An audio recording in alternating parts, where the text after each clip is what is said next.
Welcome to 360 Tamil. இன்னைக்கு இந்த வீடியோல நம்ம எந்த படத்தோட எக்ஸ்பிளனேஷன் பத்தி பார்க்க போறோம்னா, தெலுங்குல இந்த வருஷம் வெளியான ஈகிள் அப்படின்ற ஆக்ஷன் த்ரில்லர் படத்தை பத்தி தான் பார்க்க போறோம். இந்த படத்துல ரவி தேஜா தான் லீட் ரோல் பண்ணிருப்பாரு. இந்த படம் இப்போதைக்கு தெலுங்குல மட்டும்தான் இருக்கு. ஆனா சீக்கிரமே தமிழ்ல வரதுக்கான வாய்ப்பும் இருக்கு. பார்க்கணும்னு நினைக்கிறவங்க முழு படத்தையும் பாருங்க. இல்ல கதை தெரிஞ்சுக்கிட்டா போதும்னு நினைக்கிறவங்க மேற்கொண்டு இந்த வீடியோவை கண்டினியூ பண்ணுங்க. எக்ஸ்பிளனேஷன் குள்ள போறதுக்கு முன்னாடி இந்த வீடியோக்கு ஒரு லைக் போட்டுருங்க. நீங்க போடுற லைக் மூலியமா இந்த வீடியோ இன்னும் நிறைய பேர்கிட்ட கொண்டு போய் சேர்க்கப்படும். இப்ப டைம் வேஸ்ட் பண்ணாம நம்ம நேரடியா எக்ஸ்பிளனேஷன் குள்ள போயிடலாம். படத்தோட ஸ்டார்டிங் சீனே நளினின்னு ஒருத்தங்கள காட்டுறாங்க. இவங்களை பொறுத்த வரைக்கும் ரிப்போர்ட்டர் லேடியா இருப்பாங்க. சாதாரணமா இவங்களுக்கு ட்ரெஸ் எடுக்கிறதுக்காக தான் வந்திருக்காங்க. இது பியூர் காட்டன் அப்படின்ற மாதிரி அங்க இருக்கவங்க சொல்றாங்க. இத சகாதேவ் அப்படின்றவர்கிட்ட இருந்து தான் ரெகுலரா வாங்கிட்டு இருக்கோம் அப்படின்ற மாதிரிலாம் சொல்றாங்க. அவரை பத்தி நிறைய விஷயங்கள் சொல்றாங்க. ரொம்ப இன்ட்ரெஸ்டிங்கா இருக்கு. இதையே எதுக்காக நம்ம நியூஸா மாத்தக்கூடாதுன்னு நினைக்கிறாங்க. இப்ப பர்மிஷன்லாம் பாஸ் கிட்ட கேக்குறாங்க. அவரும் பர்மிஷன் தந்துடுறாரு. நியூஸ் பேப்பர்ல ஒரு ஓரமா இந்த நியூஸை வெளியிட்டுறாங்க. என்னாச்சுன்னு தெரியல. சிபிஐ ஆபீசர் எல்லாருமே பதட்டமா மாறிடுறாங்க. அதே மாதிரி ரா ஏஜென்ட் எல்லாருமே அவங்களுக்குள்ள போன் எல்லாம் பேசிட்டு இருக்காங்க. இப்ப இவங்களோட பிரஸ் இருக்கு பாத்தீங்களா, எல்லாருமே சேர்ந்து இந்த இடத்துக்கு வந்துடுறாங்க. எப்படி இந்த நியூஸை நீங்க வெளியிட்டீங்க அப்படின்ற மாதிரி கேள்வி மேல கேள்வி கேட்கறாங்க. பாஸ் இருக்காரு பாத்தீங்களா, அந்த சகாதேவ் யாரு என்னன்னு விசாரிக்காம உடனே நியூஸை போட்டுருவியா அப்படின்ற மாதிரிலாம் இவங்களை கண்டே மினிக்கு திட்டிட்டு இருக்காரு. ஆக்சுவலா இவங்க சகாதேவ்னு ஒருத்தரை பத்தி நியூஸ் போட்டிருக்காங்கல்ல, அவரோட பேரு ஈகிள் அப்படின்றது. பல நாட்டுல அவரை தேடிட்டுலாம் இருப்பாங்க. அவரை பொறுத்த வரைக்கும் கூலிக்கு கொலை பண்றவரா இருப்பாரு. இப்ப இவங்களுக்கு திட்டெல்லாம் விழுந்துருச்சுல, இதனால அந்த சகாதேவ பத்தி முழுசா நான் தெரிஞ்சுக்க போறேன் அப்படின்ற மாதிரிலாம் ஃப்ரெண்டு கிட்ட சொல்றாங்க. அவரை பத்தி தெரிஞ்சுக்கிறதுக்காக இவங்களும் ஒரு ஊருக்கு வந்து சேர்ந்துடுறாங்க. இந்த இடத்துல காட்டன் ஃபேக்டரி எங்க அப்படின்ற மாதிரி கேக்குறாங்க. அது இப்ப இல்ல அப்படின்ற மாதிரி ஆட்களும் வழிய சொல்லி அனுப்பிடுறாங்க. அந்த இடத்துல ஒரு நபரோட சிலை மட்டும் இருக்கு. அந்த சிலைக்கு ஒரு பெரியவர் வந்து பூஜை எல்லாம் பண்ணிட்டு போறாரு. இவங்க பார்க்க வந்த நபருக்கு தான் அந்த பெரியவர் பூஜை எல்லாம் பண்ணிட்டு இருக்காரு. அப்ப சகாதேவ் இறந்து போயிட்டாரா அப்படின்ற மாதிரி இவங்களும் கேக்குறாங்க. அவர் இறந்து போலமா, எங்க எல்லாருக்குள்ளயும் இருந்துட்டு தான் இருக்காரு அப்படின்ற மாதிரி சகாதேவுக்கு இவர் பயங்கரமா பில்டப் எல்லாம் கொடுத்துட்டு இருக்காரு. இங்கதான் ஈகிள்னு படத்தோட டைட்டில போடுறாங்க. அந்த பெரியவர் பெருசா எதுவும் சொல்லல. இவங்களும் தெரிஞ்சுக்கணும்னு நினைக்கிறாங்க. அதனால பக்கத்துல இருக்க போலீஸ் ஸ்டேஷனுக்கு வந்துடுறாங்க. அங்க இருக்க இன்ஸ்பெக்டரும் என்ன விஷயம் கேக்குறாரு. இவங்களும் சகாதேவ பத்தி தெரிஞ்சுக்கிறதுக்காக வந்திருக்கேன் அப்படின்ற மாதிரி சொல்லிட்டாங்க. இப்ப இவரோட மைண்டுக்குள்ள சில விஷயங்கள்லாம் ஓடுது. பயங்கரமா ஷாக் ஆயிடுறாரு. அதை பத்திலாம் நீ ஒன்னும் தெரிஞ்சுக்க தேவையில்ல, முதல்ல கிளம்பு அப்படின்ற மாதிரி சொல்லிட்டாரு. இவங்க எவ்வளவோ பேசி பாக்குறாங்க. ஆனா அவர் சொல்லவே மாட்டாரு. இப்ப ஸ்டேஷனுக்கு வெளியே ஒரு நபர் vlog மாதிரிலாம் பண்ணிட்டு இருக்காரு. இவங்களும் டீ குடிக்கிறதுக்காக அந்த இடத்துக்கு வராங்க. என்ன வேலையா வந்தீங்க அப்படின்ற மாதிரி கேக்குறாரு. நான் எம்எல்ஏவா பார்க்கணும், கூட்டு போக முடியுமான்னு கேக்குறாங்க. வாங்க மேடம், நம்ம பைக்லயே போயிடலாம், சர்வீஸ் சார்ஜ் தந்தா போதும் அப்படின்ற மாதிரி சொல்லிட்டாரு. இவங்களும் சரின்ற மாதிரி ஏத்துக்கிறாங்க. இப்ப டிராவல் பண்ணி இவங்களும் எம்எல்ஏவை பார்க்கறதுக்காக வந்துடுறாங்க. பிஏவும் என்ன விஷயம் கேக்குறாரு. பேட்டி எடுக்கிறதுக்காக வந்திருக்கிறதா இவங்களும் போய் சொல்றாங்க. அந்த பிஏ குனியமோ தான் அவரோட கையில பச்சை குத்தி இருக்கிறது இவங்களுக்கு தெரிய வருது. அந்த விஷயத்தை இவங்க கவனிச்சு வச்சுக்கிறாங்க. இப்ப பேட்டி எடுக்கிற மாதிரி இவங்களும் உள்ள வந்துடுறாங்க. எம்எல்ஏவும் என்ன பேட்டி எடுக்கணும், கேள்வி கேளுமா அப்படின்ற மாதிரி சொல்லிட்டாரு. ஈரன் இருக்காங்கல்ல, சகாதேவ பத்தி எனக்கு தெரிஞ்சுக்கணும் அப்படின்ற மாதிரி சொல்லிட்டாங்க. இந்த பேரை கேட்டோன்னே எம்எல்ஏவும் எம்எல்ஏவோட பையனும் ஷாக் ஆயிடுறாங்க. கொஞ்சம் வலிப்பு வந்த மாதிரிலாம் பண்ணிட்டு இருக்காங்க. இப்ப பிஏ இருக்கார்ல, முதல்ல வெளியே வாங்க அப்படின்ற மாதிரி வேகமா இவங்களை கூட்டு வந்துடுறாரு. முதல்ல கிளம்பி போங்கன்னு பிஏ சொல்லிட்டாரு. சகாதேவ பத்தி நீங்க சொல்ற வரைக்கும் நான் போக மாட்டேன் அப்படின்ற மாதிரி இவங்க சொல்றாங்க. இவரை பொறுத்த வரைக்கும் எம்எல்ஏவோட பினாமியா இருப்பாரு. இவங்க வரும்போது சில விஷயங்களை அப்சர்வ் பண்ணாங்கல்ல, அதை வச்சு இவர் தான் பினாமின்றதை கண்டுபிடிச்சிருப்பாங்க. நான் சொல்ல வேண்டியவங்க கிட்ட மட்டும் சொன்னா உங்களுக்கு தான் பிரச்சனை, இப்ப என்ன சொல்றீங்க அப்படின்னு மிரட்டுற மாதிரி கேக்குறாங்க. இதனால இவர் இருக்கார்ல, அந்த சகாதேவ பத்தி சொல்றேன் அப்படின்ற மாதிரி ஏத்துக்கிறாரு. இந்த இடத்துல தான் இவர் பிளாஷ்பேக் சொல்ற மாதிரி நமக்கு காட்டுறாங்க. இந்த ஊர்ல ஒரு வீடு இருக்கும், பெரிய வீடு. பக்கத்துலயே ஒரு ஃபேக்டரியும் இருக்கும். அங்க நூத்துக்கணக்கான பேர் வேலை பார்ப்பாங்க. அவங்க எல்லாருக்குமே எட்டு மாதிரி தான் ஹீரோ இருப்பாரு. எல்லார்கிட்டயும் ரொம்ப பாசமா பழகுவாரு. அதனால எல்லாருமே இவர் சொல்றதை மட்டும் தான் கேட்பாங்க. அவரை பொறுத்த வரைக்கும் ஒரு பெஸ்ட் ஃப்ரெண்ட் இருப்பாரு, பேரு ஜெய் அப்படின்றது.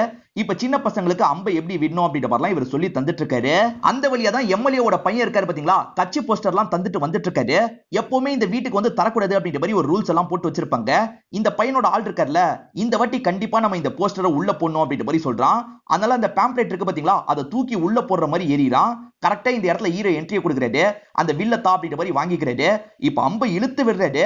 இவங்க வீட்டுக்குள்ள அந்த பேம்ப்ளெட் வெல்ற மாதிரி வருது. கரெக்டா அம்பு அந்த பேம்ப்ளெட்டை குத்திருது. அதே மாதிரி தூக்கி எரிஞ்சான் பாத்தீங்களா, அவன் பின்னாடி போய் குத்திருது. இந்த மாதிரி தான் எய்ம் பண்ணும் அப்படின்ற மாதிரி ஹீரோவும் பசங்களுக்கு கிளாஸ்லாம் எடுத்துட்டு இருக்காரு. இதெல்லாம் பாக்குற எம்எல்ஏவோட பையன் பயங்கரமா டென்ஷன் ஆயிடுறான். இப்ப ஹீரோவை கூப்பிட்டு பேச ஆரம்பிக்கிறான். ஹீரோ இடத்துல வேலை பார்க்குற எல்லாருமே ஹீரோ சொல்ற விஷயத்தை தானே செய்வாங்க. அவங்க எல்லாரையும் எனக்கு ஓட்டு போட சொல்லி நீ தான் சொல்லணும் அப்படின்ற மாதிரி தான் இந்த பையன் மிரட்டிட்டு இருக்கான். ஆனா ஹீரோ கொஞ்சம் கூட பயப்பட மாட்டாரு. அது அவங்களோட ஓட்டு, அவங்க தான் யாருக்கு போடணும்னு முடிவு எடுக்கணும்னு சொல்றாரு. இந்த விஷயத்தெல்லாம் பையன் இருக்கான் பாத்தீங்களா, அப்பா கிட்ட கோவமா சொல்லிட்டு இருக்கான். அப்பதான் ஒரு பிசினஸ் மேன் எம்எல்ஏவை பாக்குறதுக்காக வந்திருக்காரு. ஹீரோ ஒரு இடத்துல இருக்காரு பாத்தீங்களா, அந்த இடம் முழுசா எனக்கு வேணும். ஏன்னா 3000 கோடியில ஒரு ப்ராஜெக்ட் நான் பிளான் பண்ணிட்டு இருக்கேன். உங்களுக்கு 300 கோடி ரூபாய் தரேன் அப்படின்ற மாதிரி சொல்லிட்டாரு. அவ்வளவுதானே, அவன் எவ்வளவு பெரிய கொம்பனா இருந்தாலும் சரி அவனை காலி பண்றது என்னோட பொறுப்பு அப்படின்ற மாதிரி எம்எல்ஏ சொல்றாரு. இது வரைக்கும் சொல்லிட்டு இருக்கும் போதே பிஏக்கு வேலை வந்து அவர் கிளம்பிடுவாரு. இதனால இவங்களும் பஸ் பிடிச்சி கிளம்பலான்னு பாக்குறாங்க. அப்பதான் பிரமோத் அப்படின்ற நபர் இவங்களை மிரட்ட ஆரம்பிக்கிறாரு. இப்ப மிரட்டி ஒரு இடத்துக்கு கூட்டு வர்றாரு. அப்பதான் இவர் ஒரு ரா ஏஜென்ட்னு உங்களுக்கு தெரிய வருது. எதுக்காக இவ்வளவு தூரம் வந்தேன்னு கேக்குறாரு. அந்த சகதேவ பத்தி நான் முழுசா தெரிஞ்சுக்கணும், அதனால தான் வந்தேன் அப்படின்ற மாதிரி சொல்லிட்டாங்க. நீங்க தானே இந்த கேஸ் ஹேண்டில் பண்ணீங்க, உங்களுக்கு தெரிஞ்சதை சொல்லுங்கன்னு கேக்குறாங்க. இந்த இடத்துல பிரமோதம் நடந்த விஷயத்த சொல்றாரு. ராவோட ஹெட்டா மதுன்றவங்க தான் இருப்பாங்க. அந்த மது தான் இவரை கூப்பிட்டு பேசுறாங்க. கவர்மெண்ட்டுக்கு நிறைய ஆயுதம் வரும் பாத்தீங்களா, அதெல்லாம் திட்டமிட்டு ஒரு நபர் கடத்திட்டு இருக்கான், அது ஈகிளா இருக்க தான் வாய்ப்பு அதிகம் அப்படின்ற மாதிரி சொல்றாங்க. ஈகிள்ன்றவர் கூலிக்காக கொலை பண்றவரு, நிறைய நாட்டை சேர்ந்தவங்க அவரை தேடிட்டு இருப்பாங்க. ஆனா கடைசி சில வருஷமா அவர் ஆக்டிவ் இல்லாம இருக்காரு. இப்ப அந்த ஈகிள் என்ன பண்றான்னு எனக்கு தெரிஞ்சுக்கணும் அப்படின்ற மாதிரி மது சொல்றாங்க. இதனால பிரமோதம் ஒரு நபரை பாக்குறதுக்காக வந்துடுறாரு. இந்த நபருக்கு ஈகிள்லாம் வேலை பார்த்திருப்பாரு. அதனால தான் இவர்கிட்ட ஈகிளை பத்தி கேட்கறதுக்காக இவர் வந்திருக்காரு. ஈகிள் அப்படின்ற பேரை பார்த்தோன்னே இந்த நபர் பயங்கரமா ஷாக் ஆயிடுறாரு. இப்ப சுத்தி முத்தி எல்லா இடத்தையும் செக் பண்றாரு. உடனே நம்ம கிளம்பணும் அப்படின்ற மாதிரி ஆட்கள் கிட்ட சொல்லிட்டு கார்ல கிளம்ப ஆரம்பிக்கிறாரு. இப்ப பிரமோதம் என்னாச்சு, எதுக்கு இவ்வளவு பயப்படுறீங்க அப்படின்ற மாதிரிலாம் கேக்குறாரு. ஈகிளை பத்தி ஓபன் ஸ்பேஸ்ல வச்சா என்கிட்ட கேப்ப, ஈகிளை பத்தி நான் பேசுறது அவனுக்கு தெரிஞ்சதுன்னா என் கதையை முடிச்சிருவான் அப்படின்ற மாதிரிலாம் சொல்லிட்டாரு. அவ்வளவு பெரிய ஆளா அப்படின்ற மாதிரி பிரமோதி கேக்குறாரு. ஆமான்ற மாதிரி இவரும் ஒரு இன்சிடென்ட்டா சொல்ல ஆரம்பிக்கிறாரு. ஒரு நபரை பொறுத்த வரைக்கும் ரொம்ப பாதுகாப்போட வீட்டுல இருப்பாரு. அவர் அட்டாக் பண்றதுன்றது பாசிபிளே இல்லாம தான் இருக்கும். எக்ஸாஸ்ட் ஃபேன் இருக்கு பாத்தீங்களா, அந்த கேப்ல மட்டும் தான் அட்டாக் பண்ண முடியும். அந்த கேப் வழியா ஹீரோ இருக்காரு பாத்தீங்களா, கன்னால இவரை காலி பண்ணிருப்பாரு. இறந்து போன நபர் அவரோட கேர்ள் ஃபிரெண்ட் கூட தான் இருப்பாரு. கேர்ள் ஃபிரெண்டோ ஷாக் ஆகி எல்லார்கிட்டயும் இந்த தகவல்லாம் சொல்லிட்டு இருக்காங்க. இதை கேட்டுட்டு இருக்க பிரமோத் இருக்கார்ல, ஒரே ஒருத்தனை கொன்னது பெரிய விஷயமான்னு கேக்குறாரு. நான் சொல்றதை முழுசா கேளு அப்படின்ற மாதிரி இந்த நபரும் சொல்ல ஆரம்பிக்கிறாரு. இறந்து போன நபருக்கு ஒரு அண்ணன் இருப்பாரு. அவர் ஆட்களோட மொத்தமா வந்துடுறாரு. என் தம்பியை கொன்னது யாரா இருந்தாலும் சரி அவன் கதையை முடிங்க அப்படின்ற மாதிரி சொல்றாரு. இவங்களும் இடத்தை ட்ரேஸ் பண்ணி ஒரு காட்டு பகுதியை நோக்கி வந்துட்டு இருக்காங்க. அந்த இடத்துல தான் ஹீரோ மறைஞ்சிருக்காரு. 50 பேருக்கு மேல தனியாளா முடிச்சான் அப்படின்ற மாதிரிலாம் இவர் சொல்றாரு. நமக்கும் நடந்த விஷயத்தை காட்டுறாங்க. இவங்க வந்து பார்க்கும்போது ஹீரோ கிளம்பி போய் அவரோட ஆட்டு மட்டும் தான் ஒரு இடத்துல இருக்கு. ஒரு நபர் என்ன பண்றாருன்னா அந்த ஆட்டெல்லாம் கிண்டலா போட்டு பார்த்துட்டு இருக்காரு. ஆனா நம்ம ஹீரோ என்ன பண்ணுவார்னா தள்ளி இருந்து ஒரு இடத்துல இவங்க எல்லாரையும் குறி பார்த்துட்டு இருக்காரு. ஒருத்தர் அட்டாக் பண்ணோனே இவங்க சுதாரிச்சு சுத்தி முத்தி பார்த்துட்டு இருக்காங்க. ஆனா இவர் எங்க இருக்காருன்னு கண்டுபிடிக்கிறதுக்கு முன்னாடியே எல்லாரையும் இவர் போட்டு தள்ளிடுறாரு. அந்த ஆட்டி எடுத்து போட்டான் பாத்தீங்களா, அவன் இறந்த மாதிரிலாம் நடிச்சிட்டு இருக்கான். அவன் நடிக்கிறான்னு தெரிஞ்சு இவர் பக்கத்துல வந்து அவனை லாக் பண்ணிட்டாரு. அவன் என்ன மட்டும் விட்டுருங்க அப்படின்ற மாதிரிலாம் கெஞ்சி கேட்கிறான். ஆனா இவர் இருக்காரு பாத்தீங்களா, அந்த ஆட்டை எடுத்து மாட்டி இவன் கதையை முடிச்சிடுறாரு. இப்ப போன் கால் வருது. அந்த அண்ணனும் கதை முடிஞ்சிருச்சா அப்படின்ற மாதிரி கேட்கிறாரு. என் கதை முடியல, உன் கதை தான் முடிய போகுது அப்படின்னு ஹீரோ சொல்றாரு. பார்த்தா அண்ணன் இருந்த இடம் வெடிச்சு சதறிடுது. இந்த மாதிரி தான் காலி பண்ணான்ற மாதிரி இந்த நபர் புரிய வைக்கிறாரு. இப்ப பிரமோத இந்த விஷயத்தெல்லாம் மது கிட்ட சொல்றாரு. இவ்வளவு விஷயத்த பண்ண ஈகிள் இருக்காரு பாத்தீங்களா, கடைசி 5 வருஷமா ஆக்டிவ் இல்லாம இருக்காரு. வேற ஏதோ ஒரு இடத்துல மறைஞ்சுதான் வாழ்ந்துட்டு இருக்காரு அப்படின்றத இவங்க புரிஞ்சுக்கிறாங்க. அதே மாதிரி ஆயுதத்தை அட்டாக் பண்ணி அவர் தான் தூக்குறாரு அப்படின்றத இவங்க கண்டுபிடிச்சிடுறாங்க. எப்படியாவது அதை தடுக்கணும், அதுக்கு அவன் எங்க இருக்கான்றதை கண்டுபிடிக்கணும் அப்படின்ற மாதிரி பிளான் போடுறாங்க. இப்ப பிரசன்ட்ல ஹீரோயின் இருக்காங்கல்ல, திரும்பி அந்த பிஏவை பாக்குறதுக்காக வந்துடுறாங்க. விட்ட இடத்துல இருந்து சொல்லுங்க அப்படின்ற மாதிரி கேக்குறாங்க. இந்த இடத்துல பிஏவும் மேற்கொண்டு நடந்த விஷயத்த சொல்றாரு. ஒரு பிசினஸ் மேன் வேலை கொடுத்தாரு பாத்தீங்களா, இப்ப அவரோட ஆபீஸ்க்குள்ள நுழையிறாரு. நிறைய பாடி கார்ட்ஸ் எல்லாம் கூட இருப்பாங்க. இப்ப பாடி கார்ட்ஸ் ஒவ்வொருத்தரா செத்துட்டு இருக்காங்க. யாரோ லாங்ல இருந்து அட்டாக் பண்றாங்கன்னு இவருக்கு தெரியுது. இவரும் தப்பிச்சோம் பொழைச்சோம் அப்படின்ற மாதிரி வேகமா ஒரு இடத்துக்கு வராரு. பார்த்தா அந்த இடத்துல ஹீரோ என்ட்ரியை கொடுக்குறாரு. நான் தான் ஆட்கள் எல்லாரையும் காலி பண்ண அப்படின்ற மாதிரி சொல்லிட்டாரு. 3000 கோடியில ஒரு ப்ராஜெக்ட் பிளான் பண்ணிருக்கல, அந்த ப்ராஜெக்ட மறந்துரு, அப்படி இல்லன்னு வச்சுக்கோ உன் கதையை முடிஞ்சிரும் அப்படின்ற மாதிரி மிரட்டுற மாதிரி பேசுறாரு. இதனால இவர் இருக்கார்ல, கண்டிப்பா ப்ராஜெக்ட கை வெட்டுறன்னு சொல்லிட்டாரு. இவர் எம்எல்ஏ கிட்ட தானே வேலை கொடுத்தாரு. இப்ப எம்எல்ஏக்கு கால் பண்ணி இந்த வேலையை பண்ண தேவையில்ல, அவன் ரொம்ப பயங்கரமானவனா இருக்கான் அப்படின்ற மாதிரிலாம் சொல்லிட்டு இருக்காரு. இருந்தாலும் இந்த எம்எல்ஏ பெருசா காதுல வாங்க மாட்டாரு. 300 கோடி கிடைக்க இருந்த இடத்துல 3000 கோடி கிடைக்க போகுது. ஏன்னா இதுக்கப்புறம் அந்த விஷயத்த நம்ம தான் பண்ண போறோம் அப்படின்ற மாதிரி பையன் கிட்ட சொல்லிட்டு இருக்காரு. இப்ப ஹீரோவை பார்த்து பேசணும் அப்படின்ற மாதிரி ஆட்களோட இவரும் அந்த இடத்துக்கு வந்துடுறாரு. இந்த இடத்துல ஒரு ப்ராஜெக்ட நாங்க பிளான் பண்ணிருக்கோம், அதனால இந்த இடத்த நீ காலி பண்ணும் அப்படின்ற மாதிரிலாம் மிரட்டுற மாதிரி பேசுறாரு. ஆனா ஹீரோ இதுக்கு சுத்தமா அசரவே மாட்டாரு. உன்னால முடிஞ்சதை பண்ணிக்கோ, நான் இங்கதான் இருப்பேன் அப்படின்ற மாதிரிலாம் சொல்லிடுறாரு. இதெல்லாம் இந்த பிஏ சொல்லிட்டு இருக்கும் போது இன்ஸ்பெக்டர் இருக்காரு பாத்தீங்களா, இந்த இடத்துக்கு வந்து இந்த விஷயத்தை கவனிச்சிடுறாரு. எதுக்காக இதெல்லாம் சொல்லிட்டு இருக்கேன்னு கேக்குறாரு. என்ன மிரட்டி சொல்ல வச்சிட்டா அப்படின்ற மாதிரி பிஏவும் புரிய வச்சிட்டு இருக்காரு. இப்ப இவங்க 2 பேர் பேசும்போது பத்மா அப்படின்ற ஒரு பொண்ணை பத்தி பேசுறாங்க. அந்த பொண்ணு கிட்ட கேட்டா இன்னும் தகவல் கிடைக்கும் போல அப்படின்ற மாதிரி இவங்க யோசிக்கிறாங்க. பத்மா ஒரு ஸ்கூல்ல டீச்சரா தான் வேலை பார்த்துட்டு இருக்காங்க. இவங்களும் பத்மாவை எட்டி எட்டி பாக்குறாங்க. இவங்க அசந்த நேரத்துல பத்மா இருக்காங்கல்ல, இவங்களுக்கு பக்கத்துலயே வந்து நிக்கிறாங்க. என்ன விஷயம்னு கேக்குறாங்க. இவங்களும் நான் ஹீரோவை பத்தி தெரிஞ்சுக்கிறதுக்காக தான் வந்திருக்கேன்னு சொல்லிட்டாங்க. இந்த இடத்துல பத்மாவும் இவங்களுக்கு தெரிஞ்ச விஷயத்த சொல்றாங்க. இந்த காட்டு பகுதியில ஒரு நக்சல் கேங் இருப்பாங்க. அந்த நக்சல் கேங்க சேர்ந்தவங்களா தான் இந்த பத்மா இருப்பாங்க. இவங்களுக்கு கன் எல்லாம் வருது பாத்தீங்களா, அதெல்லாம் யாரோ திட்டமிட்டு தூக்கிடுறாங்க. தூக்குற நபர் யாருன்னு கண்டுபிடிக்கணும் அப்படின்ற மாதிரி இவங்க முடிவு பண்ணிருப்பாங்க. அடுத்த வாட்டி கன் அனுப்பும் போது அவங்க டிராக்கிங் டிவைஸை செட் பண்ணி அனுப்பிடுறாங்க. அது எங்க போகுதுன்னு இவங்க செக் பண்ணும் போது தான் ஹீரோட குடோனுக்கு போறது இவங்களுக்கு தெரிய வருது. இதனால அங்க வேலைக்கார பொண்ணு மாதிரி பத்மா போனோம்னு முடிவு பண்றாங்க. இதுக்கு முன்னாடி வேலை பார்த்த இடத்துல இந்த பொண்ணை பயங்கரமா டார்ச்சர் பண்ணிருக்காங்க, நீங்க தான் வேலை போட்டு தரணும்னு தெரிஞ்ச பெரியவர் சொல்லிட்டாரு. இதனால ஹீரோ இருக்கார்ல, இங்கேயே வேலை பாரு அப்படின்ற மாதிரி சொல்லிட்டாரு. வேலை பார்த்துட்டு இருக்கும் போது இவங்களுக்கு தெரியாதனமா அடிபட்டது. ஹீரோவை இவங்களை உட்கார வச்சு பொறுமையா இவங்களுக்கு கட்டெல்லாம் போட்டு விடுறாரு. ஹீரோவை பார்க்கும்போது ரொம்ப சாஃப்டான டைப் மாதிரி தான் உங்களுக்கு தெரிஞ்சிருக்கும். இது வரைக்கும் பத்மா சொல்லிட்டு இருக்கும் போது அவங்களுக்கு வேலை வந்துருது.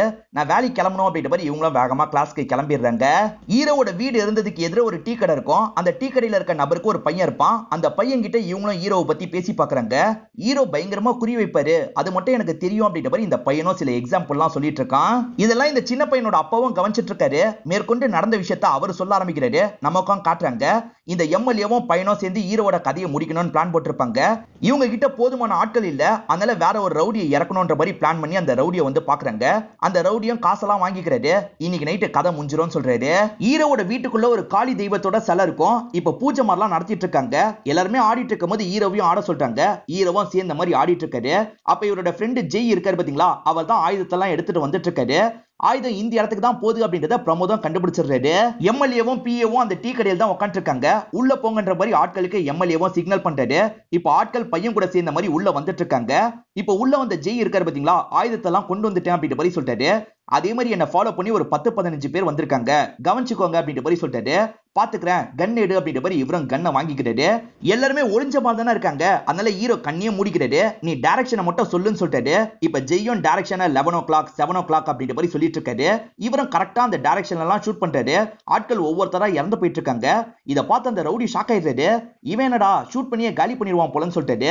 கன் இருந்தா நாங்களும் ஷூட் பண்ணுவோம் அப்படின்ற மாதிரி எம்எல்ஏவோட பையனும் சொல்றான். இதனால ஹீரோ இருக்காரு பாத்தீங்களா, 2 பாக்ஸ் அந்த ஆட்கள் கிட்ட போற மாதிரி பண்ணிடுறாரு. அவங்களும் தேவையான கன் எல்லாம் எடுத்துக்கிறாங்க. அந்த கன்னை வச்சு ஹீரோவை அட்டாக் பண்ணலாம்னு பாக்குறாங்க. அப்பயும் ஹீரோ அவங்க கூட பயங்கரமா சண்டை போடுறாரு. ஒரு ஸ்டேஜ்ல இவங்க எல்லாரையும் காலி பண்ணிடுறாரு. இந்த இடத்துல தனியா ஒரு கம்பார்ட்மெண்ட் இருக்கு. அந்த கம்பார்ட்மெண்ட்டை ஹீரோவும் ஜெய்யும் சேர்ந்த மாதிரி ஓபன் பண்றாங்க. பத்மாவும் ஃபாலோ பண்ணி வராங்க. பத்மா ஃபாலோ பண்ணி வரத ஜெய் பாத்துறாரு. இதை தானே பார்க்க வந்த, பாத்துக்கோ அப்படின்ற மாதிரி சொல்லிட்டாரு. இவங்க கடத்தி இருக்க எல்லா ஆயுதத்தையும் அந்த இடத்துல தான் வச்சிருக்காங்க. இப்ப ஹீரோ இருக்காரு பாத்தீங்களா, இன்னும் கொஞ்ச நேரத்துல இந்த ஆட்களோட பாடி எல்லாத்தையும் வெளியே கொண்டு போயிடணும், இல்லனா உன்னோட கதையை முடிச்சிருவேன் அப்படின்ற மாதிரி இந்த எம்எல்ஏவோட பையனை மிரட்டுறாரு. இவனும் சரின்ற மாதிரி கேட்டுக்கிறான். இப்போ ஒரு வண்டியில இவங்களோட பாடி எல்லாத்தையும் எடுத்து போட்டு வெளியே வந்துட்டு இருக்கான். என்னடா நீ பாட்டுக்கு கிளம்புற அப்படின்ற மாதிரி அப்பா கேக்குறாரு. அவன் வண்டியை அங்கேயே வெட்டிட்டு வேகமா ஓட ஆரம்பிச்சிடறான். இப்ப அப்பாவும் பிஏவும் சேர்ந்த மாதிரி வண்டியை செக் பண்றாங்க. அப்பதான் எல்லாருமே இறந்து போயிருக்கிறது இவங்க 2 பேருக்குமே தெரிய வருது. இப்ப பிரமோத் இருக்காரு பாத்தீங்களா, ஏற்கனவே நிறைய பேர் இந்த இடத்துல சாவடிச்சிருக்கான் மேடம் அப்படின்ற மாதிரிலாம் மதுக்கு ரிப்போர்ட் பண்ணிட்டு இருக்காரு. இவங்க 2 பேருமே பயந்த மாதிரி நின்னுட்டு இருக்கும் போது ஹீரோவும் பேசுறதுக்காக வந்துடுறாரு. நான் சொல்ற வரைக்கும் இந்த இடத்தை விட்டு நீங்க 2 பேருமே கிளம்பி போக கூடாது. அப்படி கிளம்பி போக ட்ரை பண்ணீங்கன்னா உங்க 2 பேரையும் ஷூட் பண்ணி சாவடிச்சிருவேன் அப்படின்ற மாதிரி மிரட்டுறாரு. இவங்க 2 பேருமே ஷாக் ஆன மாதிரி அங்கேயே நின்னுட்டு இருக்காங்க. இவரும் கதவை சாத்திட்டு உள்ள கிளம்புறாரு. இங்கதான் படத்தோட இன்ட்ரோல போடுறாங்க. இப்ப ஹீரோயின் இருக்காங்கல்ல, அந்த பிசினஸ் மேனுக்கு கால் பண்ணி பேச ஆரம்பிக்கிறாங்க. அவன் உங்களை அவ்வளவு அசிங்கப்பட்டிருக்கான், நீங்க அவ்வளவு சீக்கிரத்துல எப்படி விட்டீங்க, பழி வாங்க எதுவுமே பண்ணலையா அப்படின்ற மாதிரி கேக்குறாங்க. பழி வாங்குறதுக்காக நான் ஒரு விஷயத்த பண்ணேன் அப்படின்ற மாதிரி இவனும் சொல்ல ஆரம்பிக்கிறான். காளின்னு ஒருத்தர் 10 வருஷமா ஜெயில இருக்காரு. அந்த காளியை வெளியே எடுத்து ஹீரோவை காலி பண்ணும் அப்படின்ற மாதிரி இவர் பிளான் போட்டிருப்பாரு. கஷ்டப்பட்டு காளியை வெளியேற்றுவாரு. உன்னை வெளியேற்றது நான் தான், எனக்காக நீ ஹீரோவை சாவடிக்கணும் அப்படின்ற மாதிரி சொல்லிட்டாரு. அவ்வளவுதானே, நான் சாவடிக்கிறதுக்கு கிளம்புறேன் அப்படின்ற மாதிரி காளி ஏத்திருப்பாரு. 2 பேருமே இங்கே நிக்கணும் அப்படின்ற மாதிரி ஹீரோ சொல்லிட்டு உள்ள போனார்ல, அதுக்கப்புறம் என்னாச்சு அப்படின்ற மாதிரி சின்ன பையன் கிட்ட கேக்குறாங்க. சின்ன பையனும் சொல்ல ஆரம்பிக்கிறாரு. எவ்வளவு நேரம் இங்கே நிக்க முடியும் அப்படின்ற மாதிரி இவங்க 2 பேரும் யோசிச்சுட்டு இருக்காங்க. கதவை திறங்க, உள்ள வந்து பேசணும் அப்படின்னு சொல்லிட்டாங்க. ஆனா ஹீரோ கதவையே திறக்க மாட்டாரு. அதனால இவங்க இங்க இருந்தே எங்களை மன்னிச்சிருங்க அப்படின்ற மாதிரிலாம் கத்திடுறாங்க. மன்னிப்பு கேட்டாச்சு, இப்ப கிளம்பலாம் அப்படின்ற மாதிரி இங்க இருந்து நடக்க ஆரம்பிக்கிறாங்க. ஆனா ஹீரோ இருக்கார்ல, இவங்களுக்கு பக்கத்துல ஷூட் பண்றாரு. ஆஹா போக கூடாதுன்னு சொல்றான் அப்படின்ற மாதிரி இவங்களும் பயந்துகிட்டே நிக்கிறாங்க. பிரமோத் நேத்து நைட்டு நடந்த எல்லா விஷயத்தையும் கவனிச்சிருப்பாரு. இப்ப ஆர்மியை சேர்ந்த நிறைய பேர் இந்த இடத்துக்கு வந்துடுறாங்க. ஆனா அவங்களுக்கு எல்லாம் அது தெரியாது இல்ல, ரொம்ப அசால்ட்டா தான் அவங்களோட வேலையெல்லாம் பார்த்துட்டு இருக்காங்க. இப்ப பிரமோத் என்ன சொல்றாருன்னா, இந்த டிவைஸ் எடுத்துட்டு நான் உள்ள போறேன், நான் சிக்னல் கொடுத்தா நீங்க உடனே அந்த இடத்துக்கு வந்துடணும்னு சொல்லிட்டு நாங்க பாத்துக்கிறோம், நீங்க போங்கன்ற மாதிரி அவங்களும் சொல்றாங்க. இவங்க சீரியஸ்னஸே இல்லாம இருக்காங்கன்ற மாதிரி மதுக்கு கால் பண்ணி சொல்லிடுறாரு. அதே மாதிரி ஒரு நெட்வொர்க் கம்பெனியை சேர்ந்தவர் மாதிரி அந்த இடத்துக்கு போறதுக்கு பாக்குறாரு. வெளியே இருக்க இவங்க 2 பேர் இருக்காங்கல்ல, கதவெல்லாம் திறக்காது, நீ இங்கேயே உட்காருன்ற மாதிரி சொல்லிட்டு இருக்காங்க. ஆனா இவங்க இப்படி சொல்லிட்டு இருக்கும் போதே கதவு ஓபன் ஆயிருது. என்னடா இவனுக்கு மட்டும் கதவை திறக்கிறான் அப்படின்ற மாதிரி யோசிக்கிறாங்க. இவரும் உள்ள வந்து அந்த கம்பெனிக்காரர் மாதிரி பேசிட்டு இருக்காரு. நீ யாரு என்னன்னு எங்களுக்கு தெரியும் அப்படின்ற மாதிரி இவங்க 2 பேருமே சொல்லிட்டாங்க. ஓஹோ தெரிஞ்சிருச்சா அப்படின்ற மாதிரி இவரும் பேசுறாரு. பேசிக்கிட்டே அந்த பட்டனை பிரஸ் பண்ணலான்னு பாக்குறாரு. பிரஸ் பண்ணாலும் வேஸ்ட் தான், ஏன்னா பட்டன் ஆக்டிவேட் ஆகாது அப்படின்ற மாதிரி ஹீரோ சொல்றாரு.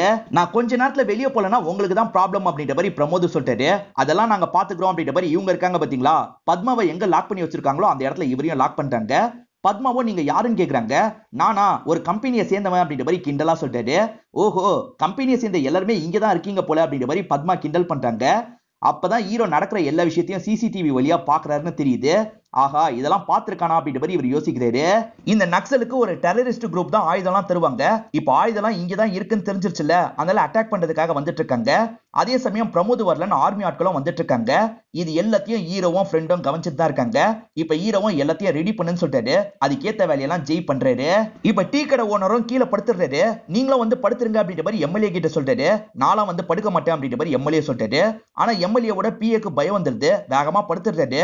தலைவா சொல்றது கேளு, வந்து படுத்துருன்னு சொல்லிட்டாரு. நான் போய் கீழே படுக்கணுமா? நான்லாம் படுக்க மாட்டேன்னு எம்எல்ஏ சொல்றாரு. இந்த டெரரிஸ்டும் ஒரே சமயத்துல 5 பேர் எகிரி குதிங்கன்னு சொல்லிட்டாரு. அதனால இவரோட ஆட்கள் ஒரே சமயத்துல எகிரி குதிச்சிட்டு இருக்காங்க. இப்ப ஹீரோவும் அவங்கள பாயிண்ட் பண்ணி ஷூட் பண்ணிட்டாரு. இதெல்லாம் கேட்டுட்டு இருக்கவங்களும் ஒரே இதுல எப்படி 5 பேரை ஷூட் பண்ண முடியும் அப்படின்ற மாதிரி கேக்குறாங்க. இவ்வளவு நாள் நாங்க கம்பி நினைச்சது கம்பி இல்லன்னு அப்பதான் தெரிஞ்சது அப்படின்ற மாதிரி இந்த பையன் சொல்றான். ஆக்சுவலா கம்பிலாம் ரொட்டேட் ஆயிருக்கும், அந்த கம்பி ஃபயர் ஆயிருக்கும். இவர் ஒரு ஷூட் பண்ணாருன்னா அந்த கம்பி எல்லாமே ஒரு வாட்டி ஷூட் ஆகும். அதனால எல்லாரையுமே மொத்தமா ஷூட் பண்ணிட்டு இருக்காரு. ஒரு தனி ஆர்மியை ரன் பண்ணிட்டு இருக்கான் போல அப்படின்ற மாதிரி மதுவும் ஆட்களும் பேசிட்டு இருக்காங்க. இப்ப எம்எல்ஏ இருக்காரு பாத்தீங்களா, பயந்து வேகமா அந்த இடத்துல வந்து ஒளிஞ்சுக்கிறாரு. இவ்வளவு நடக்கும் எதுக்காக முன்னாடியே சொல்லு அப்படின்னு கேக்குறாரு. இந்த பையன் சொல்லிட்டு இருக்கும் போதே ஹீரோயின் போன்ல ஒரு மெசேஜ் வருது. ஹீரோவோட ஃப்ரெண்டா ஜெயின் ஒரு நபர் இருந்தாரு பாத்தீங்களா, அவர் பிரசன்ட்ல எங்க இருக்காருன்றது இவங்களுக்கு தெரிஞ்சிருது. உடனே அந்த ஃபாரினுக்கு கிளம்பி போனோம் அப்படின்ற மாதிரி இவங்களும் கிளம்பி ஃபாரினுக்கு வந்துடுறாங்க. அங்க வந்தவங்க ஒரு பெரியவர்கிட்ட ஜெய்ய தெரியுமா அப்படின்ற மாதிரிலாம் கேட்டுட்டு இருக்காங்க. அந்த பெரியவர் எனக்கு தெரியாது அப்படின்ற மாதிரி சொல்லிட்டு இருக்காரு. இவங்க பேசிட்டு இருக்கிறதெல்லாம் ஒரு சின்ன பையன் கவனிக்கிறான். வேகமா இவங்களோட பர்ஸை பிடிங்கிட்டு ஓட ஆரம்பிக்கிறான். இவங்களும் துரத்திக்கிட்டே பின்னாடி வந்துட்டு இருக்காங்க. அந்த பர்ஸை எடுத்துட்டு போய் அவன் ஜெய் கிட்ட தான் தரான். என்னதான் தேடி அலையறீங்க போல, என்ன விஷயம் அப்படின்ற மாதிரி ஜெய் கேக்குறாரு. காசுக்காக கொலை பண்ணிட்டு இருந்த ஈகிள் எதுக்காக அந்த ஃபேக்டரியை ரன் பண்ணும், இத பத்தி எல்லாம் எனக்கு தெரிஞ்சுக்கணும் அப்படின்ற மாதிரி சொல்லிட்டாங்க. சரி சொல்றேன் அப்படின்ற மாதிரி இவரும் ஆரம்பத்துல இருந்து இவங்க கிட்ட சொல்ல ஆரம்பிக்கிறாரு. இவங்க 2 பேருமே காசுக்காக கொலை பண்ற வேலை தான் பார்ப்பாங்க. காலின்ற ஒரு நபரை காலி பண்ணும் அப்படின்ற மாதிரி இவங்களுக்கு வேலை கிடைச்சிருக்கும். அந்த காலி ஒரு போலீஸ், அவரை காலி பண்றதுக்காக ஹீரோ குறி வச்சிட்டு இருக்காரு. அப்ப காலிய தெரியாதனமா ஒரு பொண்ணு இடிச்சிடுறாங்க. அந்த பொண்ணுக்கு காலியம் குனிஞ்சு ஹெல்ப்லாம் பண்ணிட்டு இருக்காரு. இப்ப ஹீரோ அந்த பொண்ணை பாக்குறாருல, பார்த்தோன்னே அந்த பொண்ணு இவருக்கு ரொம்ப பிடிச்சிருது. அந்த பொண்ணையே கவனிக்க ஆரம்பிக்கிறாரு. காலியை கோட்டை விட்டுறாரு. மேற்கொண்டு அந்த பொண்ணு எங்க போறாங்க அப்படின்ற மாதிரி இவரும் ஃபாலோ பண்ணிட்டு இருக்காரு. அந்த பொண்ணு போயிட்டு இருக்கும் போது ஒரு 4-5 பேர் அந்த பொண்ணை மடக்கிடுறாங்க. உங்ககிட்ட இருக்க எல்லாத்தையும் கலட்டு அப்படின்ற மாதிரிலாம் வாங்கிட்டு இருக்காங்க. இதெல்லாம் கவனிச்சிட்டு இருக்க இவர் என்ன பண்றாருன்னா, லாங்ல இருந்து அவங்களை ஷூட் பண்றாரு. யாரு ஷூட் பண்றாங்கன்னே அவங்களுக்கு தெரிய மாட்டேங்குது. சுத்தி முத்தி பாக்குறாங்க. அதுக்கப்புறம் பயந்தவங்க திரும்பி அந்த பொண்ணுகிட்டே எல்லாத்தையும் தந்துடுறாங்க. இப்ப அந்த பொண்ணுக்கும் யார் ஷூட் பண்ணாங்கன்னு தெரியல. ஆனா ஹெல்ப் தான் பண்ணிருக்காங்கன்றதுனால லைட்டா ஸ்மைல் பண்றாங்க. இந்த இடத்துல ஹீரோவும் சந்தோஷமா சிரிச்சிட்டு இருக்காரு. அந்த பொண்ணை பத்தின எல்லா தகவலையும் ஜெய் கேதர் பண்ணிடுறாரு. ஹீரோ கிட்ட சொல்லிட்டு இருக்காரு. ஒரு டே கேர் சென்டர்ல தான் அவ வேலை பார்த்துட்டு இருக்கா. இந்தியால காட்டன் பிசினஸ் பண்ணிருக்கா, ஆனா பெரிய லெவல்ல லாஸ் ஆயிருக்கு அப்படின்ற மாதிரி சொல்லிட்டாரு. இங்க இருக்கவங்களுக்கு காட்டன் ட்ரெஸ் பத்தி புரிய வைக்கணும்ன்றதுக்காக தான் இந்த ஷோல பார்ட்டிசிபேட் பண்றா அப்படின்ற மாதிரி சொல்லிட்டாரு. ஆக்சுவலா இவங்க மாடலா இருக்க மாட்டாங்க. இவங்க ட்ரெஸ் ரெடி பண்ணி மத்த லேடிஸ் தான் மாடல் மாதிரிலாம் நடந்து வந்துட்டு இருக்காங்க. ஆனா எல்லாத்தையும் பார்த்து முச்ச ஜட்ஜஸ் இருக்காங்கல்ல, வேற ஒருத்தங்க தான் ஜெயிச்சாங்க அப்படின்ற மாதிரி சொல்லிடுறாங்க. இதனால லைட்டா காவியா ஃபீல் பண்ணிட்டு இருக்காங்க. இத புரிஞ்சுக்கிட்ட ஹீரோ என்ன பண்றாருன்னா, அங்க இருக்க பலூனை ஷூட் பண்றாரு. இப்போ உள்ள இருக்க கலர் பேப்பர்லாம் காவியா மேல விழுந்துட்டு இருக்கு. கண்டிப்பா அந்த நபர் தான் பண்ணிருக்காரு அப்படின்ற மாதிரி இவங்களும் லைட்டா ஸ்மைல் பண்றாங்க. காவியா ஒரு டே கேர் சென்டர்ல வேலை பாக்குறாங்கல்ல, அங்க சகானான்ற ஒரு சின்ன பொண்ணு இருக்கா. ஹீரோ பாத்துக்கிட்டே இருக்கிறத அந்த சகானா நோட் பண்ணிடுறா. நீங்க மேடத்தை லவ் பண்றீங்களா அப்படின்ற மாதிரிலாம் கேட்டுட்டு இருக்கா. அதனால ஹீரோ அந்த பொண்ணுகிட்டயும் ஃப்ரெண்ட் ஆயிடுறாரு. அந்த பொண்ணு காலையில நடந்த ஒரு விஷயத்த சொல்றா. காவியா ஒரு போட்டியில கலந்துக்கணும்னு நினைப்பாங்க. ஆனா அந்த போட்டிக்கான வாய்ப்பு போயிடும். அதை நினைச்சு காலையில இருந்து சாப்பிடல அப்படின்ற மாதிரி இந்த சின்ன பொண்ணு சொல்றா. இதனால இவர் இருக்காரு பாத்தீங்களா, அவங்க உட்காந்து இருக்கிறதுக்கு பக்கத்துல ஒரு மரம் இருக்கும். அந்த மரத்துல இருக்க பழத்தை ஷூட் பண்றாரு. இது அந்த நபரோட வேலை தான் அப்படின்ற மாதிரி காவியாவும் ஸ்மைல் பண்ணிட்டு இருக்காங்க. காவியாக்கு அது யாருன்னே தெரியாதுல்ல, இருந்தாலும் அவர் எனக்கு ரொம்ப பிடிச்சிருக்கு அப்படின்ற மாதிரி தனியா வீடியோலாம் ரெக்கார்ட் பண்ணி வச்சிருக்காங்க. ஒரு நாள் காவியா நடந்து போயிட்டு இருக்கும் போது ஒரு நபர் ஒரு பொண்ணு கிட்ட தப்பாலாம் நடந்துட்டு இருக்காரு. இந்த நபரோட கால்லயே ஷூட் பண்ணுங்க அப்படின்ற மாதிரி இவங்க சிக்னல் பண்றாங்க. லாங்ல இருக்க ஹீரோவும் கரெக்டா கால்ல ஷூட் பண்றாரு. இவங்களும் ஸ்மைல் பண்ணிக்கிட்டே அங்க இருந்து நடக்குறாங்க. ஹீரோனும் உங்களை பார்க்கணும் அப்படின்ற மாதிரிலாம் போர்டு பிடிச்சு காமிச்சிட்டு இருக்காங்க. ஆனா இவர் நேர்ல போய் மீட் பண்ணக்கூடாது, நம்ம தொழிலை பத்தி எல்லாம் தெரியக்கூடாதுன்னு நினைக்கிறாரு. ஆனா ஃப்ரெண்ட் இருக்கார்ல, போய் பாரு அப்படின்ற மாதிரி சொல்லிட்டாரு. அப்ப கூட சரி, இவர் லாங்ல இருந்து தான் பார்க்க நினைக்கிறாரு, பக்கத்துல போக கூடாதுன்னு நினைக்கிறாரு. ஆனா ஜெய்யும் சகானாவும் சேர்ந்து எப்படியாவது இவங்க 2 பேரை மீட் பண்ண வைக்கணும் அப்படின்ற மாதிரி பிளான் எல்லாம் போட்டுறாங்க. இப்ப அந்த சகானான்ற சின்ன பொண்ணு இருக்கால, காவியாவும் ஒரு இடத்துக்கு வர வச்சிடறா. அதே இடத்துக்கு ஹீரோவையும் வர சொல்லிருப்பா. காவியாவை பார்த்த ஹீரோவும் போறதுக்கு பாக்குறாரு. ஆனா இந்த பொண்ணு இருக்கால, நீங்க 2 பேர் உட்காருங்க அப்படின்ற மாதிரி அந்த பொண்ணு மட்டும் வேகமா அங்க இருந்து ஓடிடுறா. தள்ளி இருந்து இந்த விஷயத்தெல்லாம் பண்றது ஹீரோ தான் அப்படின்றது காவியாக்கு தெரிஞ்சிருது. இப்ப காவியாவும் ஜாலியா இவர்கிட்ட பேசுறாங்க. இவங்க 2 பேருமே கொஞ்சம் கொஞ்சமா பழகுறாங்க. கல்யாணம் பண்ணிக்கலாம் முடிவும் எடுக்கிறாங்க. அப்பதான் ஹீரோவும் இவரோட வேலையை பத்தி சொல்றாரு. இதுக்கப்புறம் அந்த வேலை பண்ணாம இருந்தாலே எனக்கு போதும் அப்படின்ற மாதிரி இவங்க சொல்றாங்க. அந்த மாதிரி தான் அவங்க 2 பேருமே சந்தோஷமா கல்யாண வாழ்க்கையை ஆரம்பிச்சிருப்பாங்க. காவியாவை பொறுத்த வரைக்கும் நிறைய மாத கர்ப்பிணியா இருக்காங்க. காலையில டே கேர் சென்டர்ல விட்டு போறதுக்காக வராரு. அன்னைக்கு நைட்டு தான் அந்த இடத்துல ஒரு சம்பவம் வந்திருக்கும். அதாவது ஒரு டெரரிஸ்ட் குரூப்பை சேர்ந்தவங்க என்ன பண்ணுவாங்கன்னா, இங்க இருக்க பசங்களெல்லாம் சாவடிக்கணும் அப்படின்ற மாதிரி ஷூட் பண்ணி கொடூரமா சாவடிச்சிருவாங்க. இந்த தகவல் கேள்விப்பட்டு ஹீரோ வராரு. அந்த இடத்துல பார்த்தா இவர் கூட ஜாலியா விளையாண்டா அந்த சகானா பொண்ணு இறந்து போயிருக்கிறது தெரியுது. இதை நினைச்சு பயங்கரமா ஃபீல் பண்ணிட்டு இருக்காரு. அப்பதான் காவியா உயிருக்கு போராடிட்டு இருக்கிறது இவருக்கு தெரியுது. உனக்கு ஒண்ணு ஆகாது, நீ கவலைப்படாது அப்படின்ற மாதிரிலாம் ஆறுதல் பத்திர மாதிரி பேசிட்டு இருக்காரு. ஆனா அவங்க அதே இடத்துல இறந்து போயிடுறாங்க. யார் இந்த விஷயத்த பண்ணிருக்காங்கன்னு தெரிஞ்சோன்னா ஹீரோ பயங்கரமா ஷாக் ஆயிடுறாரு. இங்கதான் ஒரு பிளாஷ்பேக்கா நமக்கு காட்டுறாங்க. ஒரு டெரரிஸ்ட் குரூப் எந்த பிரச்சனையும் வராம நாங்க கடத்தணும், அதுக்கு நீ தான் ஹெல்ப் பண்ணணும்னு சொல்லியிருப்பாங்க. சரின்ற மாதிரி இவரும் ஏத்திருப்பாரு. இப்ப அவங்க ஆயுதம் கடத்திட்டு இருக்கும் போது யாராவது வந்தா ஷூட் பண்ணலாம் அப்படின்ற மாதிரி இவர் வெயிட் பண்ணிட்டு இருக்காரு. அந்த இடத்துக்கு பார்த்தா காளி தான் போலீஸ் மாதிரி வராரு. இந்த மாதிரி ஆபத்து வர வாய்ப்பு இருக்குன்றதுக்காக தான் காளியை முன்கூட்டியே காலி பண்ண சொல்லியிருப்பாங்க. இவர் காலி பண்ணாம விட்டுட்டார்ல. இப்ப காலி பண்ணலாம்னு நினைச்சா காலி பண்ண தோண மாட்டேங்குது. ஏன்னா சகானாவோட அப்பா இவர் தான் இவருக்கு தெரியும். அதனால காளியை காலி பண்ணக்கூடாது. அதே சமயம் காளி இதை தடுக்கவும் கூடாதுன்ற மாதிரி காளியை போக விடாம பண்றாரு. அதனால அவங்களும் ஆயுதத்தெல்லாம் எடுத்துட்டு அங்க இருந்து கிளம்பிடுறாங்க. இவர் ஒரு குரூப்புக்கு வேலை பார்த்தாரு பாத்தீங்களா, அந்த டெரரிஸ்ட் குரூப்பை சேர்ந்தவங்க தான் இந்த அட்டாக்க பண்ணிருப்பாங்க. சோ நம்மளால தான் இந்த விஷயம் நடந்திருக்கு அப்படின்ற மாதிரி இவர் உடஞ்சு போயிருப்பாரு. அதனால தான் இதுக்கப்புறம் இந்த விஷயத்தெல்லாம் பண்ணக்கூடாதுன்னு நினைச்சிருப்பாரு. காவியா ரெக்கார்ட் பண்ண வீடியோலாம் இப்பதான் ஹீரோ வச்சு பாக்குறாரு. காவியாவோட ஆசையா ஒரு காட்டன் ஃபேக்டரி ரன் பண்ணும் அப்படின்றது தான் இருக்கும். நிறைய பேருக்கு வேலை தரணும் அப்படின்ற மாதிரிலாம் அவங்க சொல்லியிருப்பாங்க. அதை ஏன் நம்ம பண்ணக்கூடாது அப்படின்ற மாதிரி இவர் யோசிச்சிருப்பாரு. இதுக்கப்புறம் இங்க இருக்க வேணாம், நம்ம ஏதாவது கிராமத்துக்கு போயிடலாம்னு சொல்லியிருப்பாரு. அன்னைக்கு நைட்டு மேற்கொண்டு என்ன ஆச்சு அப்படின்றத நமக்கு காட்ட ஆரம்பிக்கிறாங்க. இப்ப ஆட்கள் இருக்காங்க பாத்தீங்களா, கேட் எல்லாம் உடைச்சு தள்ளிடுறாங்க. இப்ப கொஞ்சம் கொஞ்சமா முன்னேறாங்க. இத மதுவும் ஆட்களும் சந்தோஷமா பாக்குறாங்க. இப்படி ஆட்கள் முன்னேறி உள்ள வந்துட்டு இருக்காங்கல்ல, அப்பதான் ஹீரோவும் ஜெய்யும் சேர்ந்த மாதிரி ஜீப்ல வெளியே வராங்க. அந்த ஜீப்போட டயர்ல கூட கன்னெல்லாம் செட் பண்ணி வச்சிருப்பாங்க. அது இஷ்டத்துக்கு ஃபயர் பண்ணிக்கிட்டே இருக்கு. சேஃபா இருக்கணும்ன்றதுக்காக ஆர்மி ஆட்கள்லாம் வேகமா போய் ஒரு இடத்துல ஒளிஞ்சுக்கிறாங்க. இப்ப வார ஆட்கள் கூட எல்லாம் ஹீரோவும் சண்டை போடுறாரு. கன் வச்சிருக்காருல, அந்த கன்னால இஷ்டத்துக்கு ஷூட் பண்ணிட்டு இருக்காரு. இருந்தாலும் நிறைய ஆட்கள் மொத்தமா எதிர வந்து நிக்கிறாங்க. இப்பதான் இவர் கையில ஒரு விஷயத்தை செட் பண்றாரு. இவர் எப்படி கையை மூவ் பண்றாரோ அதே மாதிரி பின்னாடி இருக்க காளி சிலையும் கையை மூவ் பண்ணுது. இப்ப காளி சிலை ஃபயர்லாம் பண்ணுது. பயங்கரமா ஃபயர் பண்றதுனால எல்லாருமே அங்க இருந்து தெரிச்சு ஓடுறாங்க. இப்ப சேஃப்டியான இடத்துக்கு தான் வந்து இவங்க நிக்கிறாங்க. ஹீரோ இருக்காரு பாத்தீங்களா, அவங்க உடைச்சு போட்ட கேட்டை திரும்பி பிக்ஸ் பண்ணிடுறாரு. இதுக்கு மேல உள்ள நுழையணும்னு நினைச்சீங்கன்னா இதுதான் நிலைமை அப்படின்றத புரிய வச்சிடுறாரு. இப்ப இங்க இருக்கவர் இருக்காரு பாத்தீங்களா, மேடம் இதுக்கப்புறம் எங்களால எதுவுமே பண்ண முடியாது, ஏர்கிராப்ட தான் இறக்கணும் அப்படின்ற மாதிரி சொல்றாரு. அதனால அதுக்கான ஏற்பாடெல்லாம் இவங்க பண்ண ஆரம்பிச்சிடுறாங்க. இந்த சமயம் ஹீரோக்கு காயம் பட்டிருக்கோம்ல, அதுக்கு மருந்தெல்லாம் போட்டுட்டு இருக்காங்க. பிரமோத் என்ன சொல்றாருன்னா, அடுத்த ஏர்கிராப்ட் தான் இந்த இடத்துக்கு வரும், உன்னால சமாளிக்க முடியாது, நீ வச்சிருக்க கன் எல்லாத்தையும் ஒப்படைச்சிரு அப்படின்ற மாதிரி சொல்லிட்டாரு. அதுக்கு ஹீரோ என்ன சொல்றாருன்னா, என்ன ஆனாலும் சரி அதை மட்டும் ஒப்படைக்க மாட்டேன் அப்படின்ற மாதிரி சில விஷயங்களை சொல்ல ஆரம்பிக்கிறாரு. இந்தியால தேவையான விஷயத்த பண்றதுக்கு கூட நிதி நெருக்கடி இருக்கும். ஆனா பாதுகாப்புன்ற பேர்ல நிறைய ஆயுதத்தை வாங்குவாங்க. அதே மாதிரி கொலை பண்றதுக்காக தீவிரவாதிங்க நிறைய ஆயுதத்தை வாங்குவாங்க. கொல்லணும்னு நினைக்கிறவனுக்கு கன்னு கிடைக்கலனா பாதுகாக்கணும்னு நினைக்கிறவனுக்கும் நிறைய கன்னெல்லாம் தேவையில்ல. இந்த மாற்றத்தை ஏற்படுத்துறதுக்காக தான் இப்படி பண்ணிட்டு இருக்கேன்னு சொல்லிட்டாரு. இப்பதான் சிசிடிவில காளி வெளியே வெயிட் பண்றது உங்களுக்கு தெரிய வருது. கொஞ்சம் கோவமா தான் வெயிட் பண்ணிட்டு இருக்காரு. இப்பதான் காளியோட பிளாஷ்பேக் நமக்கு காட்டுறாங்க. காளிக்கு சகானா ரொம்ப பிடிக்கும். அந்த அட்டாக்ல அவங்க இறந்துட்டாங்கல்ல, அந்த அட்டாக் பண்ண எல்லாரையும் என்கவுண்டர்ல சாவடிச்சிருவாரு. இவர் சட்ட விரோதமா தானே பண்ணிருக்காரு. அதனால இவருக்கு 10 வருஷம் தண்டனை தந்திருப்பாங்க. இவருக்கு ஹீரோவை கொள்ளணும் அப்படின்ற ஒரு வெறி இருக்கும். அந்த பிசினஸ் மேன் கேட்டனும் ஓகே சொன்னது இதுக்காக தான் இருக்கும். இப்ப கதவை திறந்து அவரை உள்ள வர வச்சிடுறாங்க. வந்தவர் ஹீரோ மேல செம்ம கோவமா இருக்காரு. ஹீரோவும் அவரோட கோவத்துல நியாயம் இருக்குதான் நினைக்கிறாரு. அதனால அவர் எவ்வளவு அடிச்சாலும் சரி இவர் அமைதியா வாங்குறாரு. மத்தவங்களை பாதுகாக்கிறதுக்காக தான் இந்த விஷயத்த பண்ணிட்டு இருக்கேன்னு ஹீரோ சொல்றாரு. என் பொண்ணு இறந்து போயிட்டா, இதுக்கப்புறம் மத்தவங்க செத்தா என்ன உயிரோட இருந்தா என்ன அப்படின்ற மாதிரி காளி பேசுறாரு. இதனால கோவப்பட்ட ஹீரோவும் தடுத்து காளி கூட சண்டை போடுறாரு. இப்ப அடிச்சு காளியை லாக் பண்ணிடுறாரு. இப்பதான் காளி கிட்ட ஒரு விஷயத்த சொல்றாரு. அவர் என்ன சொன்னாருன்னு நமக்கு காட்ட மாட்டாங்க. இப்ப பிரசன்ட்ல ஹீரோயின் இருக்காங்கல்ல, காளியை பாக்குறதுக்காக ஒரு இடத்துக்கு வராங்க. காளி ஒரு பொண்ணு கூட விளையாடிட்டு இருக்காரு. இப்ப இவங்களை பார்த்தோன்னா பக்கத்துல வந்து பேச ஆரம்பிக்கிறாரு. இப்பதான் நடந்த விஷயத்த காட்டுறாங்க. ஹீரோ ஒரு ஸ்கூலுக்கு போன்ற மாதிரி தான் காளி கிட்ட சொல்லியிருப்பாரு. காளியும் அந்த ஸ்கூலுக்கு வந்துடுறாரு. இப்ப பசங்க எல்லாருமே வெளியே ஓடி வராங்க. அதுல ஒரு பொண்ணு இருக்கா பாத்தீங்களா, காளியை பார்த்தோன்னா அப்பான்ற மாதிரி சொல்றா. இப்ப வேகமா ஓடி வந்து காளியை கட்டி பிடிச்சிடுறா.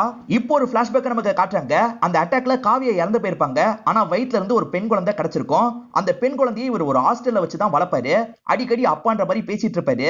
என்னதான் ஹீரோ அப்பா மாதிரி போன்ல பேசினாலும் சரி, அந்த பொண்ணை பொறுத்த வரைக்கும் காளி தான் நம்மளோட அப்பான்னு நினைச்சிட்டு இருப்பா. ஏன்னா அவரோட போட்டோவை தான் அப்பான்ற மாதிரி அனுப்பி வச்சிருப்பாங்க. இததான் ஹீரோ சொல்லியிருப்பாரு. அப்பத்துல இருந்து இவ தான் என்னோட பொண்ணு அப்படின்ற மாதிரிலாம் ஹீரோயின் கிட்ட சொல்லிட்டு இருக்காரு. ஹீரோனும் அதுக்கப்புறம் என்னாச்சுன்னு கேக்குறாங்க. இவரே இந்த இடத்துல சொல்ல ஆரம்பிக்கிறாரு. ஹீரோ இருக்கார்ல, இன்னும் கொஞ்ச நேரத்துல இந்த இடத்தை அட்டாக் பண்ணுவாங்க, நீங்க எல்லாருமே வெளியே கிளம்பி போயிடுங்க அப்படின்ற மாதிரி சொல்லியிருப்பாரு. அதனால உள்ள இருக்க எல்லாருமே அங்க இருந்து கிளம்பி போயிடுறாங்க. இப்ப ஏர்கிராஃப்ட வச்சு இவங்க அட்டாக் பண்றாங்க. இப்ப அந்த பில்டிங் கொஞ்ச நேரத்துல வெடிச்சு சதற போகுது அப்படின்றது இவங்களுக்கு தெரிய வருது. எல்லாருமே சேஃபான இடத்துக்கு வந்துடுறாங்க. ஆனா கடைசி வரைக்கும் ஹீரோ அந்த பில்டிங்கை விட்டு வெளியே வந்திருக்க மாட்டாரு. ஆனா சொல்லிட்டு இருக்க எல்லாருமே என்ன சொல்றாங்கன்னா, கண்டிப்பா ஹீரோ இறந்திருக்க வாய்ப்பு இல்ல, எங்கேயாவது நிச்சயமா இருப்பான் அப்படின்ற மாதிரிலாம் சொல்லிட்டு இருக்காங்க. ஆனா அந்த ஊரை சேர்ந்தவங்க அவர் இறந்து போயிட்டாரு அப்படின்ற மாதிரி நினைக்கிறாங்க. அதனால சிலையெல்லாம் கிரியேட் பண்ணி அவரை வணங்கிட்டு இருக்காங்க. ஆனா உண்மையில ஹீரோ இறந்தெல்லாம் போயிருக்க மாட்டாரு. இந்தியால பண்ண விஷயத்த எல்லா இடத்தையும் பண்ணணும்னு நினைப்பாரு. எல்லா இடத்துலயும் இந்த ஆயுதத்தை எல்லாம் வச்சிருக்கவங்க இருக்காங்க பாத்தீங்களா, அவங்க எல்லாரையும் மொத்தமா காலி பண்ணுவாரு. ஹீரோ உயிரோட இருக்காருன்றது அவரோட ஃப்ரெண்டு ஜெய்க்கு மட்டும் தான் தெரியும். அவங்க 2 பேர் சேர்ந்து தான் இந்த வேலையெல்லாம் பண்ணிட்டு இருக்காங்க.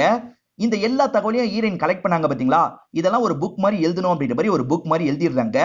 இன்னமும் கண்டிப்பா ஈகிள் எங்கேயாவது இருக்கதான் வாய்ப்பு இருக்கு அப்படின்ற மாதிரி அவங்களும் எழுதியிருக்காங்க. இன்னும் ஹீரோ உயிரோட இருக்காருன்னு செகண்ட் பார்ட்டுக்கு லீடு கொடுத்து நமக்கு படத்தை முடிச்சிடுறாங்க. இந்த படம் உங்க எல்லாருக்குமே பிடிச்சிருக்கோம் நம்புறேன். இந்த வீடியோ உங்களுக்கு பிடிச்சிருந்ததுன்னா லைக் பண்ணுங்க, கமெண்ட் பண்ணுங்க, மறக்காம 360 தமிழ் சேனலை சப்ஸ்கிரைப் பண்ணுங்க. தொடர்ச்சியா இந்த மாதிரி வீடியோக்கள் வந்துகிட்டே தான் இருக்கும்.